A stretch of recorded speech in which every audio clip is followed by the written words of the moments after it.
Hogstye.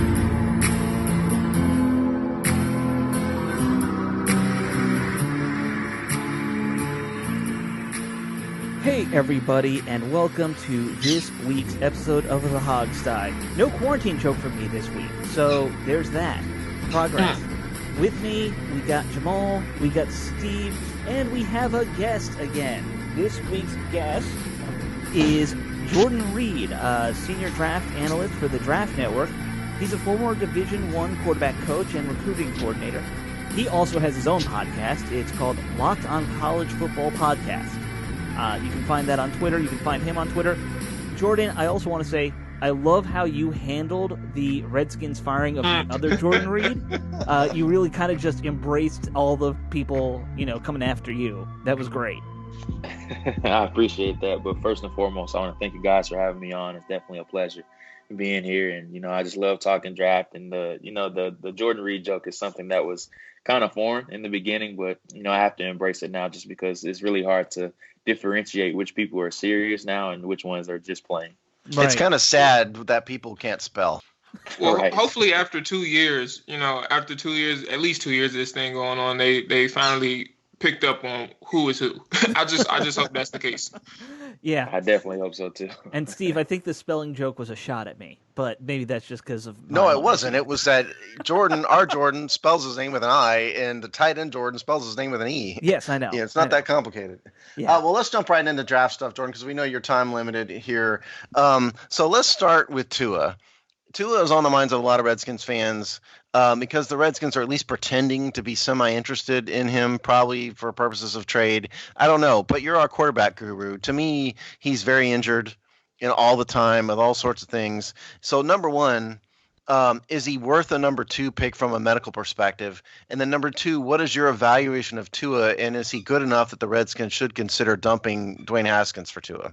I don't think they're going to dump Dwayne Haskins just because he was a Dan Snyder pick and he came out and was very adamant about that. So I just think that kind of was a smokescreen from the very beginning. And the Redskins maybe were just trying to auction off the pick just to see what they could get for it. But I think it would be very naive of them to just trade away that pick and not get a guy of Chase Young's caliber, I should say. But now, with that being said, with Tua, I think the biggest stain on his resume, of course, is durability. That's the first thing that you hear about Tua, but it's going to be a case-by-case basis with him. And I think with Tua, you just have to be willing to accept him for what he is. And what I mean by that is you have to be able to build up a wall in front of him. And by building a wall, you have to be able to take some offensive linemen in front of him just because he's had surgery on both ankles already. We know about the hip situation. And then there's been some other nagging injuries that are associated with that.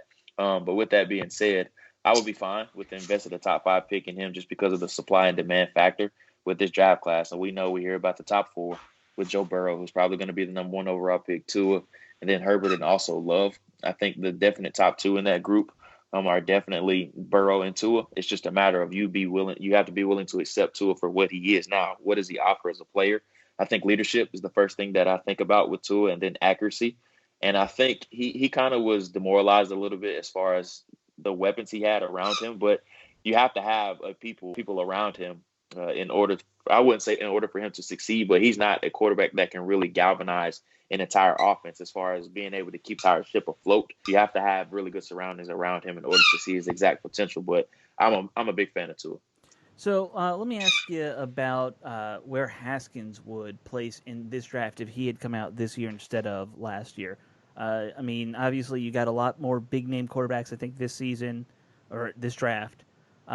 Is Haskins third, fourth? You put him behind Hibbert even, or where would you kind of put him compared to these guys? I think he would be in that mixture a little bit with Jordan Love and also Justin Herbert. I think that's a fair range for him as far as where he would be mixtured in this group. I didn't have him graded as highly as Kyler Murray. I like Kyler significantly more than Haskins just because I like the off-script creation a little bit better from that standpoint. But I was a big fan of Dwayne Haskins. I just was a little bit cautious with him starting right away. I thought he needed to I thought he needed a couple games to be an understudy. That I didn't think you could throw him out there right away, especially with him not being a well-seasoned starter in college. But I think with Haskins, I think he's going to be fine. And the thing about Haskins is that he's faced adversity adversity every single year and every level that he's been on in the very beginning stages. And in high school, his very first game, he threw 2 pick sixes, his very first 2 drives of his high school career. And after that, he was lights out. He went on to win 3 conference championships. We saw the same thing at Ohio State. He faced some adversity early on, being behind JT Barrett. His first few games weren't good, but after that, he was significantly better. We saw it last year with the Washington Redskins. He faced some adversity early on, and I thought as the year went along, he got better just because he got more comfortable. And we know, I mean, let's just be honest about the situation. It was very toxic with what he came into. So I think with the more stable situation now, I think we're going to see the more true side of what he can be. I'd like to go to Jordan Love here, and obviously he's not a Redskins, option, but he's, top 10, top 15, probably pick. He's very inconsistent to me. Makes me nervous as a prospect. It seems like he's a real boomer bust kind of guy because he's got all the physical tools, but I don't know if he can put it together. So Jordan Love, yeah. The thing about Jordan Love is that he's one of the more polarizing prospects in this entire draft class. And I say polarizing just because there's so many various opinions out there about him. And with him is that you have to kind of understand the circumstances that he had to endure last year and then comparing it to 2018. So if you look at his stats, you notice that in 2018, he had 32 touchdowns and 6 interceptions. And then last year, there was a precipitous drop-off where he had 20 touchdowns and 17 interceptions. But he lost his head coach. Head coach Matt Wells went to Texas Tech. He lost his offensive coordinator. He lost his top 3 weapons and 2 starting offensive linemen. So that's just a lot for him to take under and also really weather the storm of all of that just because you're working with all entirely new parts on the perimeter and then a new scheme as well. So that's why I think he got in the sense of playing hero ball, that I like to call it, and that he was just trying to overcome too much. And he was trying to do too much. That's what you see on film. The decision-making is extremely poor, and he leaves you scratching your head a lot with just what the heck was he doing on this throw. But there's so many highs with him. You go back and watch the LSU game, and yes, the stats were really bad, but he made some impressive throws in that game, and he was playing from behind basically the entire game. So he once again had to get into the tendency of playing that hero ball just because he was playing catch-up. But he's going to end up being my 3rd quarterback, and it wouldn't surprise me. I think a team is going to trade up for him in the top 15. I know some people might see that as a little bit rich, but we see with these quarterbacks every year, man, that people are going to trade up for him just because it's the most important position, not only in football, but in sports. And the biggest weapon in roster building to date is having a cheap quarterback, rookie quarterback. And there's going to be some team that sees an intrigue with that with Jordan Love. Now, with Love, he has to be an understudy for a year just because he's not going to be ready to start right away. He's just not ready right now. So if you have an entrenched veteran in front of him and you select Love and allow him to be an understudy for a year or two, I think you can have yourself a high-level starter entering his 2nd or 3rd year. All right. So because we got, other positions to talk about, I do want to try and get this one last quarterback question. And if you can, a sentence apiece for each of these quarterbacks, if you could make for and against each quarterback, why they would fit well with the Redskins, or why they wouldn't fit well with the Redskins. We're talking about Haskins, Burrow, Joe Burrow, and Tua. Given that the Redskins are in the they're slotted to pick 2nd right now. Those are some obvious choices. What would be a statement for and a statement against for each of those 3 quarterbacks? So you said Burrow, Tua, and who was the 3rd one? Dwayne Haskins, the current starter for the Redskins. So with Tua, if I could make a case for, I would say his upside is a little bit better than what Haskins does show. I think it's kind of an apples to apples comparison between the two, just because I think either have the ability to really uplift and be like the entire engineer of an offense. I think they both have to have adequate surroundings. But if I had to have one sentence for Tua, I just think his upside is, I would say, a little bit greater than Haskins. But of course, a bet against Tua is just the durability factor. And then we know the Washington Redskins surface that they play on isn't always the best. So I would have some troubles with Tua playing on that surface in FedEx Stadium. That would give me a little bit of pause, especially with the elements that's going on there. With Burrow, I mean, just turn on the film and everybody saw what he did this year, man. He was absolutely terrific. And then a case against Burrow, I don't think there's one out there about him just because there's not many stains on his resume. And maybe that he was just a one-year wonder. Maybe that's something that might worry you a little bit about Burrow. And then I think you said Chase Young. Who was the last one you said? Oh, Haskins, sorry. With Haskins. A case for Haskins, he's a player, like I said earlier, it's just gotten better every single year. no matter what level he's been on. So I just like the entire development. And then, with the entirely new coaching staff, I think I think we're going to see a real new side of him as far as the scheme that they're going to be in. So I'm excited about that. A case against him. That's a really good question. I really don't have a case against Haskins right now just because his sample size is so small. I really don't know anything that's working against him. Maybe that he's not a great off-script creator as far as outside of the pocket. He's not a super mobile or athletic guy. He doesn't really rely on that a bunch. So maybe that's something that does give me pause. We'd love to talk quarterbacks with you all day, but we would want to get the benefit of your knowledge in other position groups too. So playmaker, wide receiver, playmaker, wide receiver is a desperate need in my view for the Redskins. They don't have a lot of draft picks, though, is a problem. Henry Ruggs is the first name that keeps coming through my mind, but he's probably not. The Redskins aren't going to be in a position to draft him. So talk to me about like third round range wide receivers that have playmaking skills that might be options for the Redskins. Yeah, there's actually quite a few in that range. Devin Duvernay from Texas, that would be a little bit early for him. If they want to wait to about the 4th round or 5th round, I think that would be a fair range for him. Former track guy, built like a tank, very explosive, about 5'11", around the 200-pound range, but very explosive. I love what he brings to the table as far as a down-the-field dynamic, and I really think that he would fit in well with that offense. And there's some others. Tyler Johnson from Minnesota, he's not an overly excited or overly explosive type of option, but if they want that slot guy to pair with Dwayne Haskins, I definitely think that could be feasible. If they're looking for a late-round guy, I like John Hightower out of Boise State. He's about 6'1", about 190 pounds, but he can absolutely fly. So those are 3 names that I really like a lot. Okay.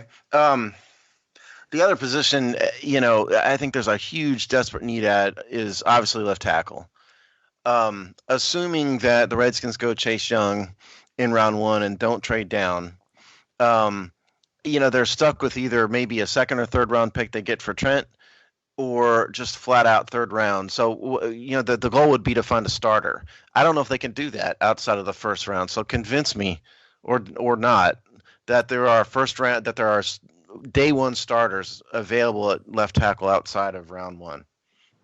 You'd be hard pressed to find one outside of the 1st or the 2nd round, in my opinion. I think you're getting to more of your guys that have this or that. And what I mean by this or that, maybe they're a well-seasoned pass protector and not really good as a run blocker or vice versa. One guy I think that may be in range for them with that 2nd pick that they do have is Prince Tega-Wanogo from Auburn, just because we haven't been able to see him during the pre-draft process. And there's a lot of athleticism in his game, but we just don't have any numbers on him just because he's been dealing with the knee injury that he got cleaned up. He wasn't able to participate in the Senior Bowl or the Combine, but there's a lot of excitement out there about him. And we've seen these teams love to reach on athletic offensive tackles. And it's not just in the 1st round, it's in the mid rounds as well. So we've seen in the years past with Colton Miller, Titus Howard from last year is another great example, and then Andre Dillard as well. So these teams are very reluctant with taking these athletic offensive tackles. But if you want a guy that I think is going to be really good, I think after his 2nd year, Prince Tega-Wanogo is a guy that I think can be a very feasible blindside protector. How about Sadiq Charles? So he's a really interesting case, and it's hard to get a really good feel on him just because he has so many red flags associated with him. He's been suspended for 3 times, I believe it is, during his time at LSU. So there's plenty of teams that really have done a lot of homework on him, and he's an interesting case. Some teams that I've talked to have talked about him possibly sliding inside just because he is a bit of a smaller guy, about 6'4", about 295 pounds. So he really isn't your long athletic tackle that you're really looking for. He has the athleticism, but he does lack length a little bit. And then the red flags are really hard to get a grasp of exactly what happened with that. So it wouldn't shock me at all if he's a guy that ends up being selected in the later rounds, just depending on the severity of those red flags. Is there any case whatsoever for another player but Chase at number 2? No, man. And I'm all for it. Don't pass up players just because you're reaching for need. And, we've seen the Eagles really set the standard for this of just sending defensive linemen in waves. And I think that's what Chase Young can bring to this already impressive young front. I mean, you already have Daron Payne, Jonathan Allen, Ioannidis, Kerrigan. The list goes on of some of these impressive guys that they got. Just imagine adding Chase Young into that forefront. And, I mean, it's going to be really hard to block those guys. And with Ron Rivera, I think every team that he's been a part of, especially with the Carolina Panthers, they haven't invested a lot in the secondary. And I know they have an expensive contract in Landon Collins, but cornerback is something that he really doesn't put a high priority on just because he loves getting pressure in the front seven. And that's why I think the Redskins are going to end up drafting Chase Young, just because he's all about pressure and just sending pressure in waves to these quarterbacks. And that really makes your secondary look better. I've been trying to convince people for weeks and months that Isaiah Simmons would make a bigger impact on the Redskins than with Chase. And everybody tells me I'm wrong. It's a really interesting debate just because I like Chase a little bit better for the Redskins just because he's that immediate presence at defensive end. And with Isaiah Simmons, he does scare me a little bit just because you have to have a plan for Isaiah. And what I mean by plan is that don't allow him to play just one position. And I think that's something that Clemson did a great job of. He's what I like to call an all-of-the-above player. And he just does everything on the field. But sometimes the master of none players really gets caught into a trap. And what I mean by a trap is, I'm sure you guys remember the name Taylor Mays from many years ago, Obi Melifonwu, Mark Barron. You've seen these guys like Isaiah Simmons before that didn't have a plan for them, and they were never coupled with a creative defensive coordinator. So we really never got to see their true potential. And that's something that does scare me a little bit about Isaiah.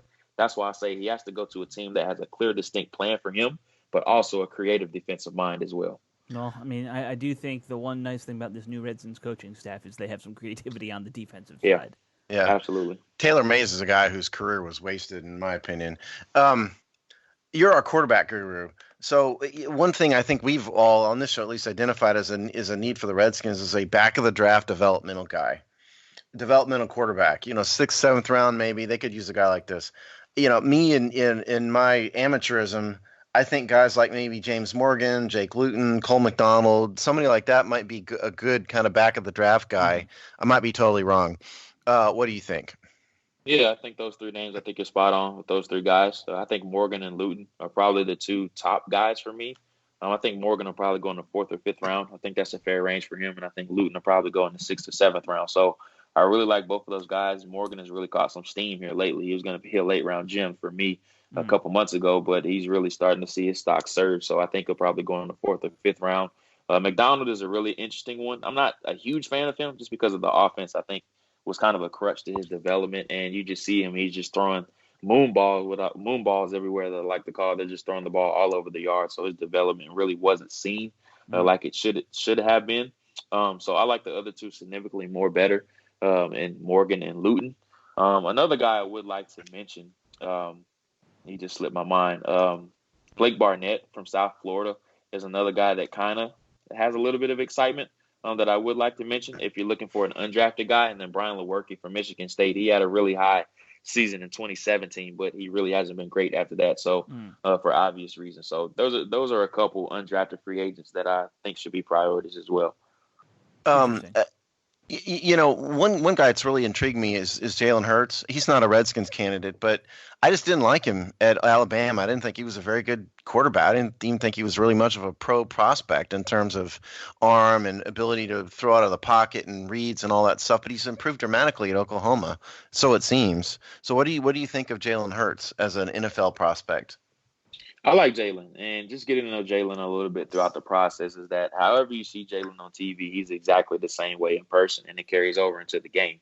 And something that I think is the greatest thing about Jalen is that I like to call him a chameleon. And what I mean by a chameleon is that he can change his elements no matter where he is, the environment that he's in. And what he wanted to do at Oklahoma is that he wanted to show that he's a better passer than what he was able to show at Alabama. And we know at Alabama, the show goes through the running backs. That's what Nick Saban wants to do. So he kind of was put at a disadvantage in that offense, and he was a much better passer than what a lot of people were thinking that he was just because he wasn't allowed to do it. And I think that's what he showed at Oklahoma.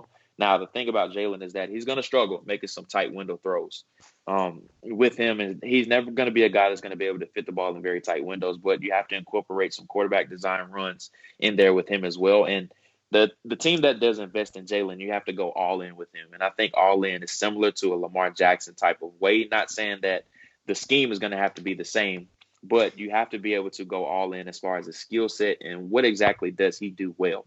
And you have to really revolutionize and galvanize your team around his skill set. So if you do invest in Jalen, you can't run a traditional type of drop back offense. You have to be able to incorporate some quarterback runs in there with him. And I think the way that Kellen Moore used Dak Prescott last year, I think that's a similar way that you want to use Jalen. All right, Jordan, it is great to have you back on the show. You always give us some great insights on the draft and on these prospects. So thanks again for your time this weekend. Appreciate it. Thank you guys for having me. man. Yeah, Good work. No problem. Everything. I did want to mention my draft guide comes out on Monday. Make sure I get you guys a copy of that. And the great thing about it is that it is $10, but I'll get you guys a copy, and all the proceeds from it actually go to charity. So that's something I've been doing for 3 years now, but I'll make sure to get you guys a copy. Make sure you drop us the info. We'll retweet it and stuff like that too. Yeah, we will. Yeah, it's definitely a must-read. Jordan's a great, outstanding draft analyst, so everybody ought to have it. Buy it. Yes, very good interview there. Let's address an elephant in the room. Jamal's dog has a squeak toy, and you don't hear it at this second, but let's go ahead and just get it out the way. So yeah, if you guys heard some squeaking, like you probably just heard as I said something. If you hear some squeaking, I made the terrible decision of introducing my dog to it. My brand new dog for 3 weeks now. I love her. She's a headache the past few days, but I made the mistake of introducing her to a new toy right before we started the show. Right. And like I told Steve and Alex, she has been going to town throughout this entire interview with Jordan Reid. So it was a mistake. This whole show will be just the squeak show. It's fine. It was either like deal with the squeak toy, or we just have to get rid of Jamal, and we like Jamal, so we're going to deal with the squeak toy. And we've all been kind of working from home, so I'm sure we've all done the video conferences. Steve, you only have a goldfish, so I don't think your goldfish has ruined any video conferences. No, and I always sit. You see where I sit here. There's nothing. There's little. You're right. One of my cats, and he actually has been kind of a pain during this whole work from home thing. During an meeting with my boss, jumped up on my shelf behind me, knocked everything off an entire shelf, and then just left the room. And she ran. I knew it. That's what these goddamn animals do. Yeah. Especially cats.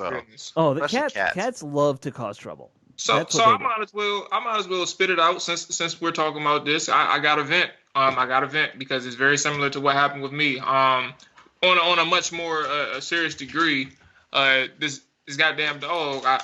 She has to get crate trained eventually. Like I'm not gonna be around the house. Then this is unique circumstances. Sure.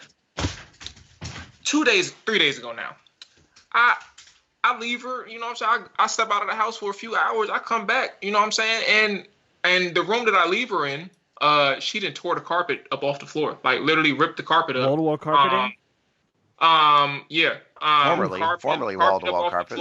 The padding under the carpet, and I open the door, and I'm just shocked because I didn't see this coming from her. She sprinted out the door, started because Huskies are high energy, so she just started running around the house. Okay. I'm like, what is going on? I'm just shocked. So yesterday, I'm like, okay. I'm thinking she learned her lesson. Like I figured, I thought I had everything sorted out. I put her in a crate. I was like, I'm not going to deal with this again. She got under the crate bed, got into the carpet again, inside the crate, and started scratching away again on the carpet. And she got under the carpet again in a new spot. So the whole guest room carpet is just done. Ruined. It's ruined. I'm gonna have to get new carpet eventually. And I was just so frustrated. This is a new house, correct? I mean, people don't realize you just moved into this house like a month ago. Yeah. No. That's it's been longer than that. Yeah, we've been. It's October 1st essentially. Okay, see, time blends together, man. Yeah, exactly.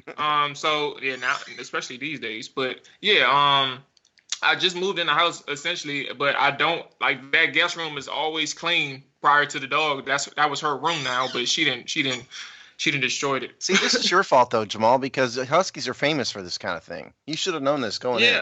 Yeah, I know they have. They're energetic. And they're diggers though. They're diggers. And they're diggers. Also, they bring you booze, don't they? Isn't that what they're also used for? That's only on like The Simpsons. I hope, but it don't even matter because she's gonna drive me to be an alcoholic by the time this thing is done. This whole pandemic. But what I ended up doing just to get rid of that, I put her downstairs where there's laminate flooring. And I put her crate down there. I was like, look, if you find a way to get under this goddamn laminate flooring, you just might have to go. you might have to go. Do you have a decent sized yard? Backyard? Let me see if I can show you because I got my shades open. Basically, no. It's a decent backyard, but what I would have to do is get rid of all the wood, and create like a space where there's grass or at least dirt. Yeah, you might want to. Grass isn't gonna be able to grow under that tree. She's gonna dig there too, man. I know, but I'd rather her if she can go outside and just get some sun without having me have to walk her, and she can. I mean, I'm a walker anyway, but still, like just when she wants some time to play, she can go out back. Okay. Yeah. I mean, we're getting way off topic here, but yeah, I would think you might want to. But people love to listen to these distractions, man. Everyone loves animals, right? Except for people. Some people hate cats, which whatever. But I got to be honest, Alex. I mean, the world might be better off without house cats. Well, they keep mice and rats away. I'm not getting the plague, so there's. I don't think you're going to have mice and rats with or without a cat. That's not a bad thought, Alex. That is true. Yeah. Get them away. Yep, keeps them away. But yeah, the whole thing with the dog is once you're back at work, you're going to want him to have or her to have some outside space that she can kind of hang out in. It's going to dig under the fence. I'm telling you, I know people who've had huskies. You're going to have. Did you have a husky? Ain't dug under the fence. No. Okay. A friend of mine who may or may not be listening to this show had a husky, and the thing dug up the whole yard. There were holes all over the backyard from this husky. Yeah, they did say that they were diggers. Like I see it when I take her out on walks. Like she be diving. She's diving into like fertilizer and diving into random patches of grass. I'm like, what do you see? What do you see? And she's just out there just sticking her nose and stuff. So I noticed it fairly quickly. But to the degree in which I saw her do it in my house, I was like, this is incredible. Huh. This is incredible. But you know who else drives me crazy is the Redskins. Yeah, let's get back to the team, I guess. I guess that's the right. Let's unless we want to talk about Steve's beta fish, let's get back to the Redskins. No. All right, so we did a poll, Steve. We wanted to talk about that because that's going to lead us into our major Redskins topic of the day.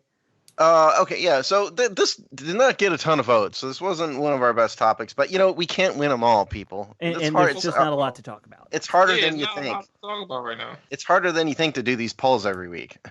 Okay, so this week's poll was this: given the changes to the draft due to the coronavirus outbreak, how will you watch day one of the draft this year? Your choices are NFL Network, ESPN, Redskins.com streaming, or you're not going to watch it at all. Those are your choices. So let's start with you, Alex. Alex, what do you think the people think, and what are you personally going to do? Well, if I were to guess on the people, I think people kind of stick with their routines. So I'm going to guess if you're an ESPN guy, like you watch ESPN every morning, you're going to keep it on ESPN, right? And I think that's most people. I do think NFL networks kind of come on strong with these drafts, and they've added. Do you know who's in their lineup this year? I mean, because I feel like they've got a pretty good lineup for the draft at this point. No, not this year. No, I don't. I mean, Mayock's been gone. No, yeah, I don't know. Yeah. I mean, but Mayock really helped them a lot. I mean, I assume Rich Eisen will be there, probably. But he's not an analyst. I would guess one of those two will be where the public goes. I'll say ESPN just because I think that's the way our audience might skew. Yeah. Personally, I'm going to watch it on the Redskins website because I got rid of cable. So, I'm going to just do that. Okay. Jamal, what's going to do with the draft? Yeah. NFL and ESPN, Redskins.com, or you're not going to watch it? Probably NFL Network. I'm definitely going to watch it. I want to see how they're going to implement the new virtual online methods. Thing? Yeah. I want to see how they implement it and what type of unique access that we get from watching it from our TVs. So I'm definitely going to be watching on NFL Network. I don't know where the fans are going. Truth be told, I'll just say I know that fourth place in this vote is going to be the people who chose they're not going to watch it. Right. Because everybody's going to watch it. Right. We are desperate for any sports content. And I put that in there because I thought maybe there'd be some contrarians who go, I don't know, this is a waste of my time. I'll just read it. Or the people who want to protest because they don't think there should be a draft. Yeah, exactly. I don't know who they actually are. All I know is I see like the talking heads being all against it, Which It's the same people who think there shouldn't be federal income tax. mm, Those people, you know. yeah. Okay, so yeah, personally, I'm going to watch it on an NFL network. I will keep an eye on the Redskins.com stuff, but I don't really know. We're going to get into that. And because we're Redskins media, I guess I should revise my answer. I will, for the entire time, watch the Redskins.com virtual draft party. Right. Well, Um, I actually will. So, by a vote of 36%, NFL Network won. interesting. But ESPN was very, very close. It was 36 to 35%, and we didn't have a ton of votes. Like I said, it was only a couple hundred votes, so it's very close. The Redskins.com was third, 22%, and surprisingly, 6% of you said they won't watch it at all, which it does surprise me a little bit. Yeah, I mean, who doesn't watch the draft? Jamal was, of course, exactly right. So, if only I'm actually surprised it's as high as 6% said they wouldn't watch, though. That 6%, man. I think they're what you said, Steve. They're contrarians. Yeah, and Lord knows I had You applaud love the contrarianism. contrarian. I do, but I also love the draft. And by the way, we had one commenter answered your question, Alex. Vinny, who's at Vinny125 VIP, says the NFL Network has Daniel Jeremiah, Charles Davis, and Rich Eisen. Easy decision for me, meaning him. So, but he answered. He both commented and he answered. My goodness. And the listener answered your question for you. So there you go. Jamal's dog is causing trouble. He's like run away 3 times. By the way, everybody. But let's get into the whole Redskins leading virtual the way. Draft party. Yeah. With this whole Redskins.com live stream of the draft that they're going to do for 3 days. One, we've heard about this a couple times now. The Redskins are starting to become more innovative, not just with their online presence, but a lot of little things here and there. The hiring of the first African-American woman as a coaching intern. We all know Rivera's kind of always been on the cusp of that whole movement to try and get female coaches. So that wasn't a surprise necessarily. But this one to me is because I don't think Rivera as necessarily a digital media guy. Like, I don't know if that's Well, I don't his think realm. Rivera has anything to do with it. The Redskins have a new he social. does, which doesn't No, make sense. I'm not buying that at all. I mean, he doesn't care about that. He's got to do the draft. The Redskins do have in the PR office a new social media coordinator who is really, really good. Yeah. And I think that's probably some of it. But I'd like to know kind of what is a virtual draft party? What does that even mean? I mean, is it going to be Larry Michael and Chris Cooley in the studio, which is fine. I'd be happy to listen to him. Or is it going to be, like Dan Snyder in his office popping a Budweiser?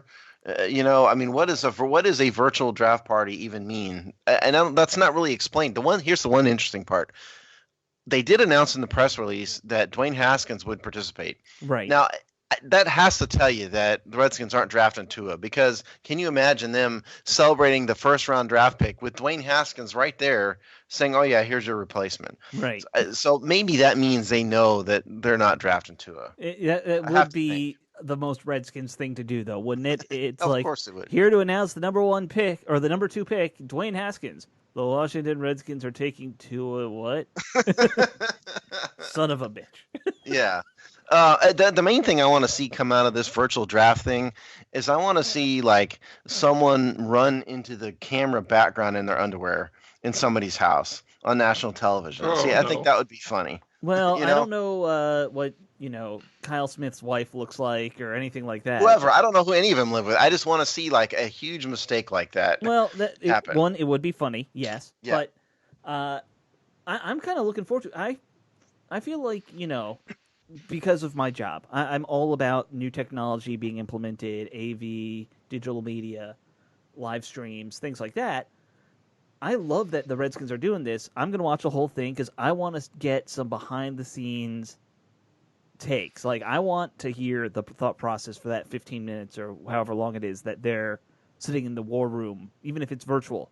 And I don't know if we're going to have a camera in the war room, though. That's the thing. There is no war room, Steve. I mean, that's part of the thing. War room is Ron Rivera's house. It's not even that. It's what we're doing here. It's going to probably be, here's Kyle on Skype, here's Dan on Skype, here's Ron on Skype. If it were me, I would say screw that, and I would bring all those guys to my house. That's what I would do. But I'm just telling you, this is what I've heard it's going to be. Is everyone's going to kind of be in their home office doing this.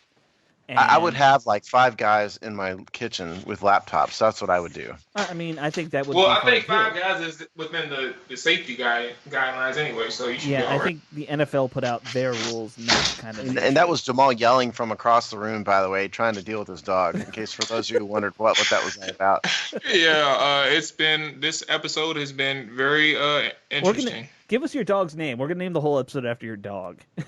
Dakota. Her name is Dakota. Yes. Oh. Did you name him after Dakota Prescott? No. That actually just happened organically because her name was already Dakota. And the names that I had just didn't flow well with her.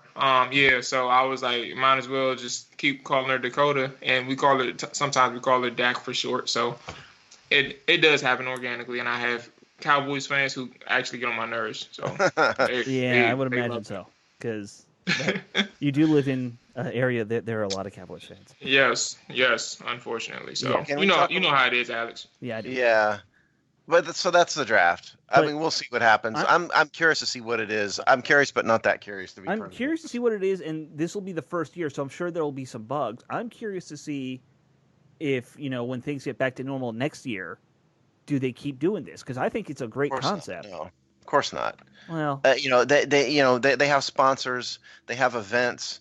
People make a lot of money off it. This is a one-off that will never happen again. You can make money off this and still have those.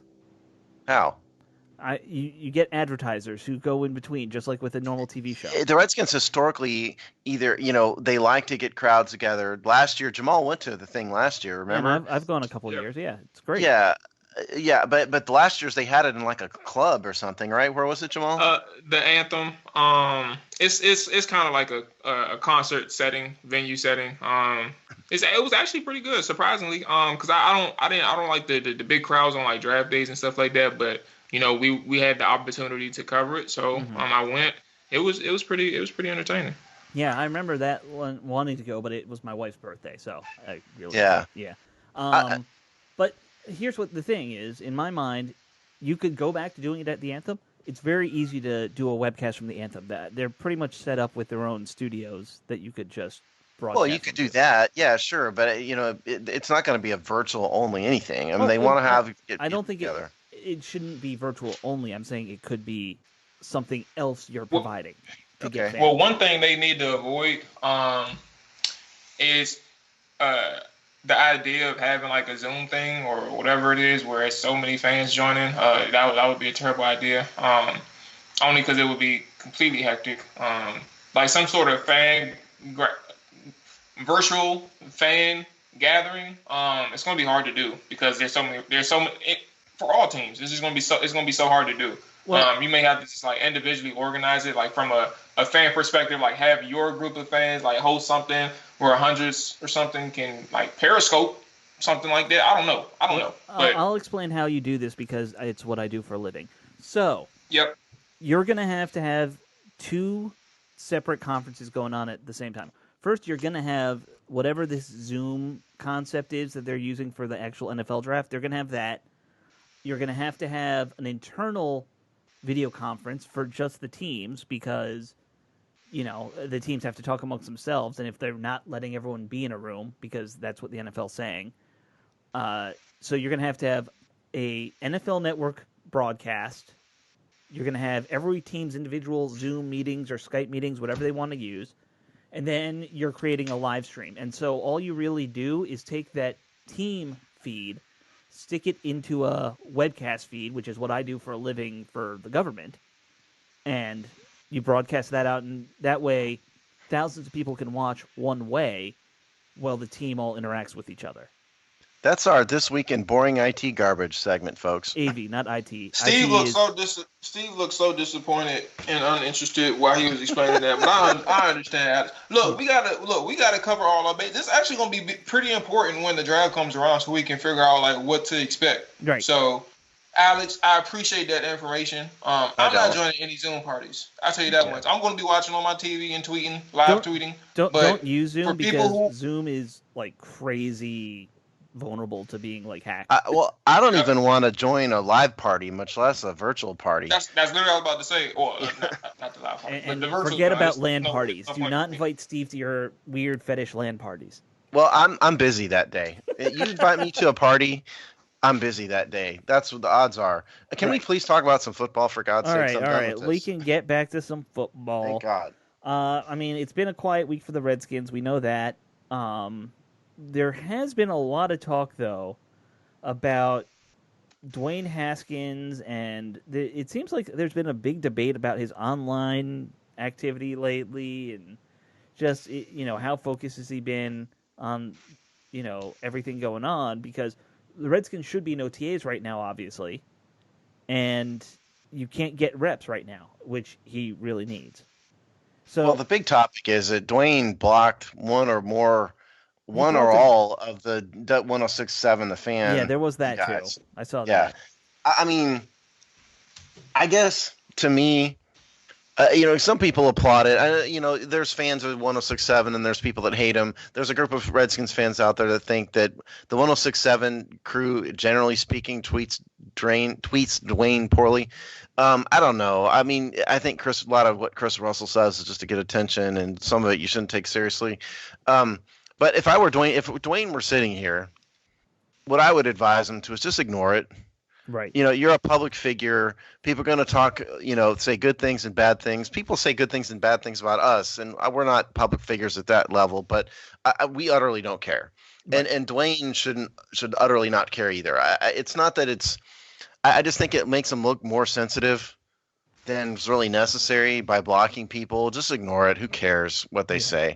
Just focus on football. That would be I don't think it's the worst thing in the world, and it's kind of funny that Chris Russell or whoever got blocked, but – it doesn't do anything good for him. Just ignore it and carry on. I think it's always, if you're, especially in the sports world, it's always a bad idea to make enemies of anybody in the media, just because they're a pretty key component to what you do. It's not like in business or politics where if you have media enemies, who cares? Like, you have more important things going on. Your job is this is really an still outlet to be an for you. entertainer. Yeah. And I was agreeing with you. I was saying they're an outlet for you. If you got things you want to say, or if you want people to understand you more, because people love you, fans love you, and you want people to just understand who you are, or just how you're feeling on a particular subject, or anything football related or personally, like that. Yeah. Those are your outlets, the media people. I mean, a great microcosm of it is the whole thing that happened with Art Monk trying to get in the Hall of Fame. Guys always were against him just because he was so not into dealing with the media when he was a player. That's why Peter King hated him. He's just quiet. Yeah. Well, Peter King, I think, just I think he was wrong in his evaluation of Monk as a player. I think there's some of that too, but outspoken guys like the outspoken guys get more attention. The Ray Lewis's of the world get a lot more attention, and Ray Lewis certainly belongs in the Hall of Fame. Don't misunderstand me, but in terms of Dwayne, it doesn't do him any good to block people. No, it doesn't. Especially when you're a public figure, they're going to see your tweets anyway. It doesn't matter. The whole controversy started, by the way, when they brought up the Dwayne Haskins selfie incident again. Right. I mean, I didn't care about the selfie then. I certainly don't care about it now. I think the whole thing is dumb. It sounds like, Steve, you've kind of even come more towards my side, where I almost embrace the selfie concept. A bit. I didn't care, then. Yeah, did he make a mistake? Yeah, sure. He should have known that there were 5 seconds or whatever on the clock. But it doesn't really matter. What's his name? Colt McCoy got out there. Right. Who cares? But to bring it up now, I think it's pretty petty I think Chris Linebaugh, and Chris Russell were the ones that brought it up. Whoever it was at 106.7 who did it. It was Russell, I think, was the instigator. Mm-hmm. And I don't have anything against Chris Russell, by the way, either. But I mean, I don't have anything against Chris Russell, but it's a dumb thing to get wrapped up over. Let's evaluate Dwayne Haskins as a football player. Yeah. Okay, let's acknowledge that he had a quarterback rating of over 120 in his last 2 games. Right. The selfie is utterly irrelevant and totally irrelevant, and what he does on social media is totally irrelevant too. Unless he's taking video of him like committing crimes, I don't care what he puts on social media.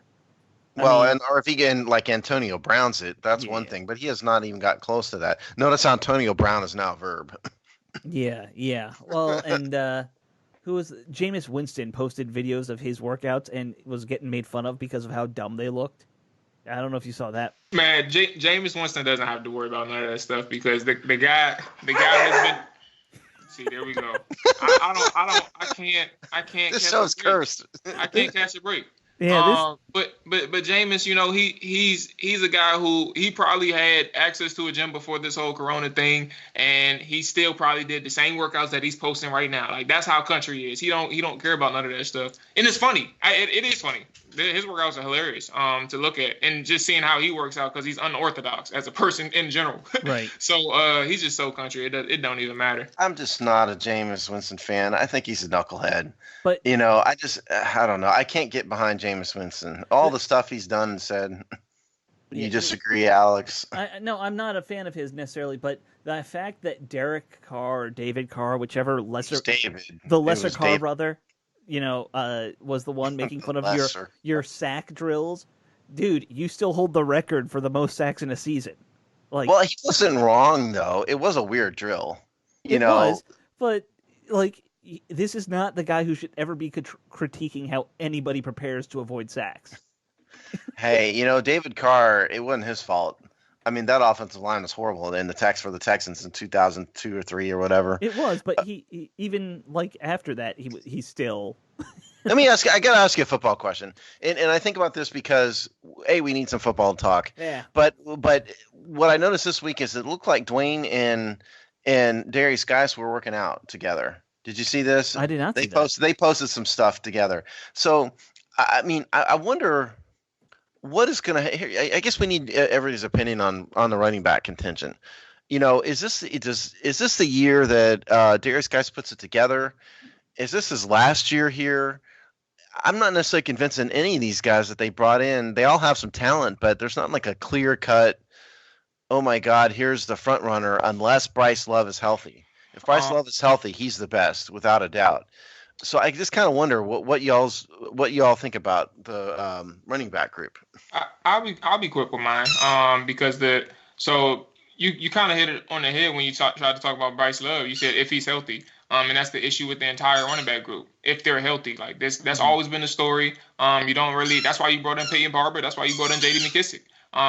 Those guys are decent in terms of trying to stay healthy, but they're not the best they're not the best running back even in the stable. But the ones that are considered or projected to be better can't stay healthy. So I mean to answer your question about Darius Geis, I don't think it's his last year, but I do think actually, you know what? I just flipped the switch like as soon as I said while that. You were talking. Yeah. I'm thinking about it. Because truth be told, when you're in year 3 and you're not able to stay healthy, it could very well be your last year. So yeah, I didn't even think about it like that. Like sometimes, the what's the word? The ability to stay healthy or stay on the field. If you can't do it, it can get in the way of how talented you possibly could be. 90% of success is showing up. That old saying. I mean, not only that, Jamal, but this coaching staff didn't draft him. Yeah. And I last weekend I went humongously overboard and did this really long and detailed analysis of draft picks draft pick success. It was like 3,500 words. Mm-hmm. Don't leave me time don't ask me an innocent data question and give me time to answer it. That's the moral of the story. But the one thing that came out of that relative to this discussion is that running backs have a lot of success. First round running backs in particular have a lot of success. They have a much higher success rate than do most other position groups, implying that while perhaps from a need perspective, it's not the best use of a first-round draft pick, when you do use it, you will find success. Meaning that the old saying about how easy it is to find a running back is true, particularly if you draft them in the first couple rounds. I think you could draft another second-round running back and replace Darius Geis pretty easily. I guess that's what I'm saying. I think you're right, and I think Geis, it's going to be his. Either he makes it this year and contributes, or he's done. So, I don't know, guys. I don't think there's really many other topics for this week, and we're right around 55 minutes. So we've gone over. We don't have to force. Yeah, we don't have to force anything. Let's not force an hour on people. Unless you want to hear more Jamal's dog. Yeah. At this point, it'll be crying because I'm about to put her in the creek. Yeah. So I have to leave some. So all right, that's what that'll be. So let's wrap this show up. I do want to thank Jordan Reid for his participation, for him coming on. I want to thank you guys, of course, for doing the show. Even though it's getting quiet before the storm of the draft. It's the calm before the storm. We're going to have another good guest next week. Yep. One way or another. We have more guests to come, which is awesome. But other than that, folks, just stay safe out there. And hope you enjoy the draft, which comes